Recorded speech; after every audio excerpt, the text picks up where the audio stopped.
Okay. Just thinking the side light. What's the matter? Nothing.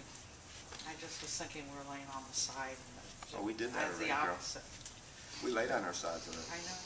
You want to lay on your side again? You can lay on your side while you're watching the thing. And then we're going to be working up here and around here in a clockwise manner.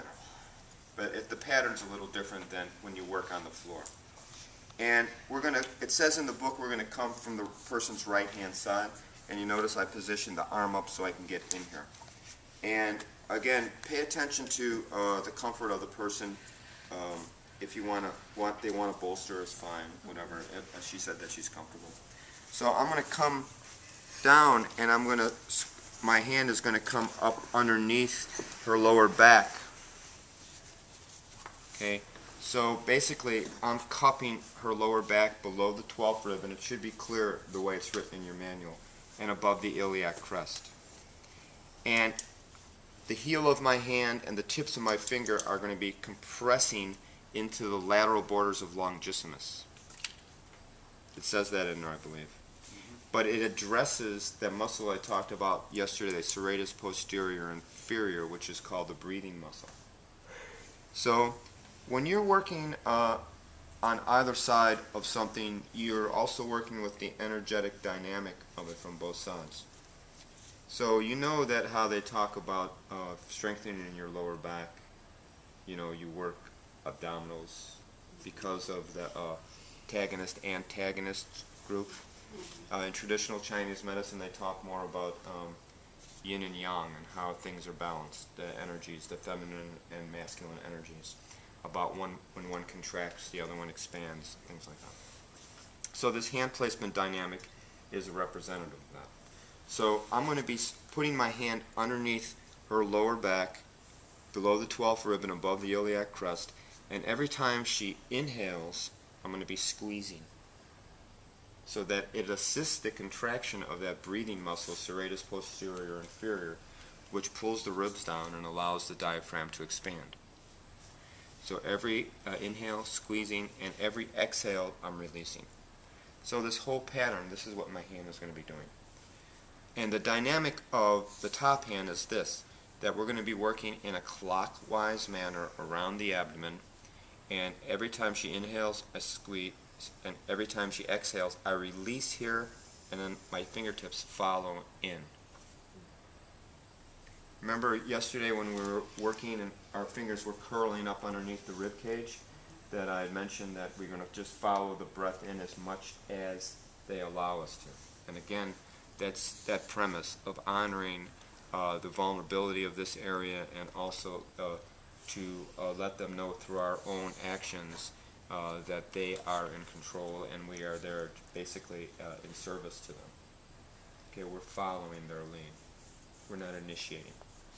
Okay, so the hand comes underneath here, and it's going to be squeezing. So you want to just place your hand here, and we're going to start with our fingertips again, just immediately distal to or just below the xiphoid process, or the most distal point of the sternum.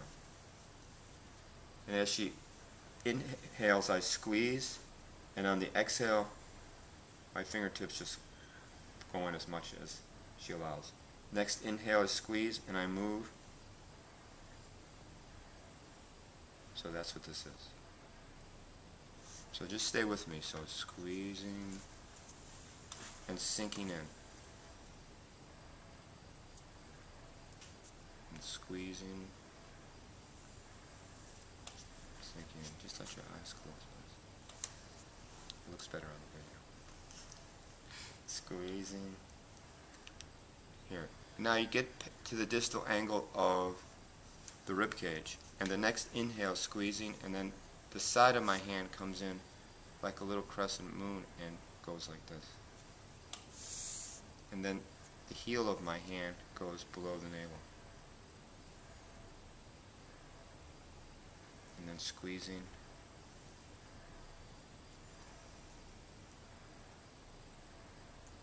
And then squeezing.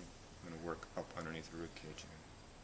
So you're going in a circle. It's just that hand placement there. Squeezing. You breathe with them, yeah. Relax your body. Inhale. Follow their breath. Exhale. And when you're squeezing and moving the hand, and on the exhale, follow that breath and just feel the almost infinite amount of expansion that happens. And then you come back to where you started. And then we're going to come back down, and we're going to go right up the center line, similar to what we did yesterday. Except this time we're using our fingertips, and on the exhale we go down and slightly up.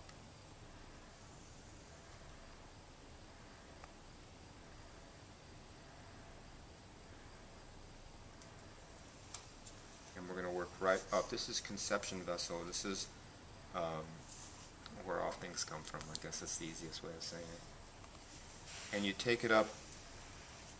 Again, you're going to feel the distal portion of the sternum.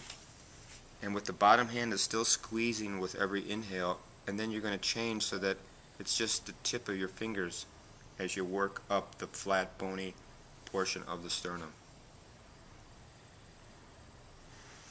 And as we come up into the center of the sternum, we're going to feel for that little indentation, which is the heart chakra. And we're going to do where we bring our fingertips together, and we're going to do a little tapping here. And this helps dissipate any stagnant energy in and around the heart. So we're going to leave ourselves with a nice open heart for today. All right, so there's plenty of room to remember the whole experiences that we had.